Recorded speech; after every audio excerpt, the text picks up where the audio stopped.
right now, rightfully so. That's Steph Curry. That's where I want to go now.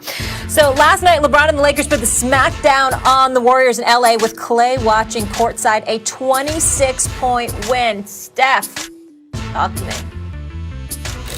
We have to remember that even when we're playing well, we won 3 in a row.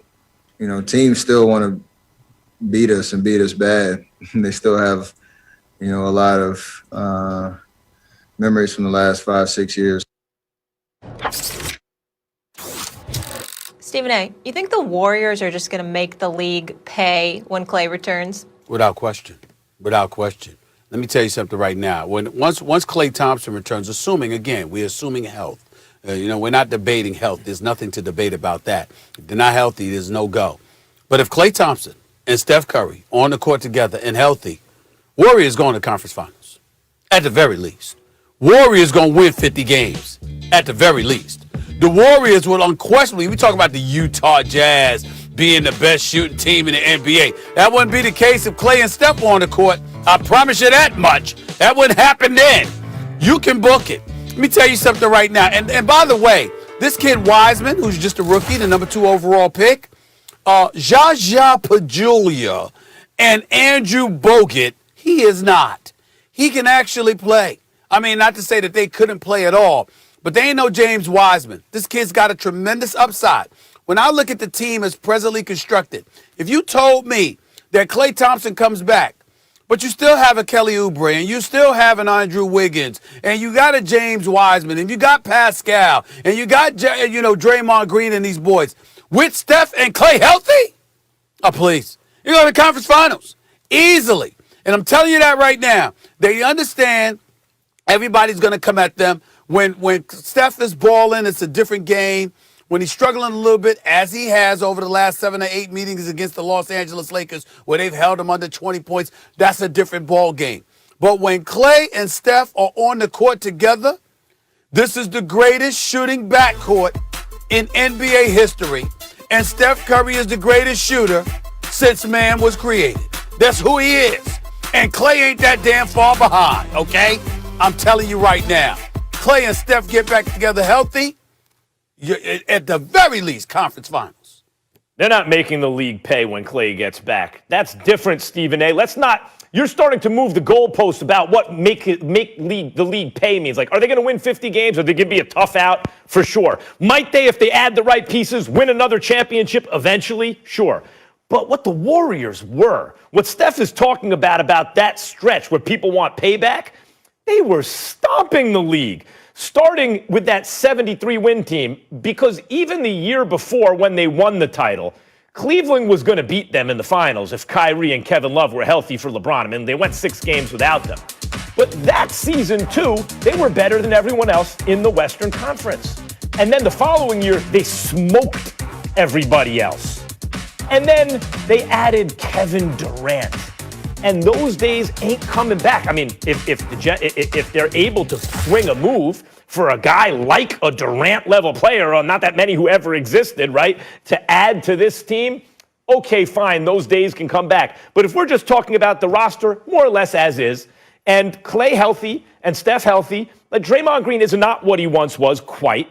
I mean, even just shooting, Stephen A., and this predates any issues with KD or Klay in terms of injuries. Draymond Green was like shooting 33, 34% from 3. Remember that one year he shot 38, 39%? He's shot under 31% from 3 since then. He does not shoot from the outside. The idea that you can play 5 out with Draymond, not really, not the way it once looked like they were going to be able to. So this is a different team, and this coincides, right? No Iguodala in his prime, who's a great player and a big game player. So things have really changed. Obviously, no KD. Even if Klay comes back, he's coming back to a Western Conference that ain't your big brother's Western Conference. The Lakers are a powerhouse with AD. All these other teams have come up in the world. If there's no OKC like there once was, don't forget OKC took them 7 games when the Warriors had won 73 that year. Took them 7 games to Oracle in the Western Conference Finals. But look at all these teams. Denver's coming up. You mentioned Utah's coming up. The Clippers, it is a new day for the Clippers. The Lakers are the defending champs. They're never going to do to the Western Conference what they used to do. They're not making people pay like that anymore. It is a new time, Stephen A. Well, you could say that. We don't know that definitively because, again, we'll see when Klay Thompson gets back. That's number one. Number two, the league is adjusted. What does the Utah Jazz did? After losing in the first round of Denver last year, they went out and they got some shooters. And they improved as shooters as well. Yeah, you got defense on the interior as well as on the perimeter with Gobert and Royce O'Neal. But in the end, you got guys shooting lights out, and the pickup of Bogdanovich was a big-time pickup. We recognize that. So you got people trying to emulate what the Golden State Warriors used to do. Even LeBron James, excluding the month of February, where he was god-awful from three-point range at about 16%, the bottom line is that he's been shooting better from the three than we've seen him do arguably in his entire career. So we're paying attention. But who are the originators? Who are the pioneers in the modern era when it comes to the three-point shooting artistry?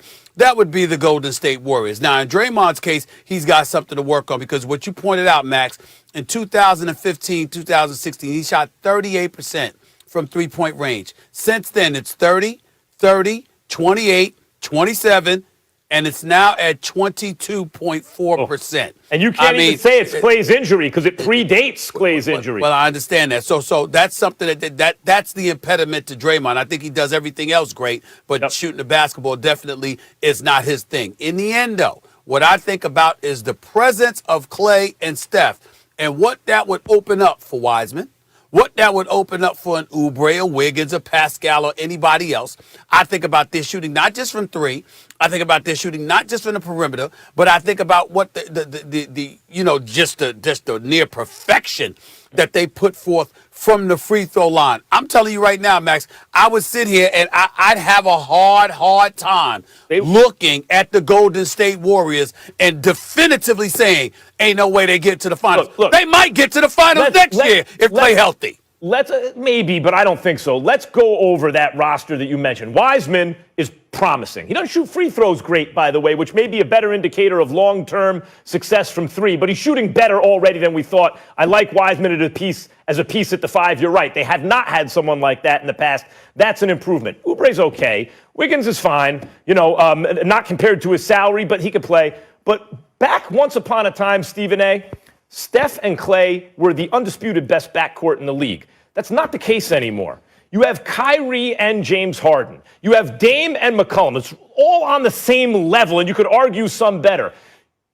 You have CP3 and Devin Booker. You have other pairs that are comparable to that. Maybe not quite with the shooting, although some of them shoot very, very well, but they're comparable in terms of value in the backcourt. Now there's no KD on the team. And unless you have a piece like that, and there aren't that many of them, that's now gone. Draymond's not shooting. So you're looking at the rest of the roster and you're going, that's tough. You're right. That's a 50-win team. That's a powerhouse in the West. But the days of them spanking the Western Conference the way they did are over. I disagree. All right. Steph Curry has the fourth best odds to win MVP, fellas. That according to Caesars. When we come back here on First Take.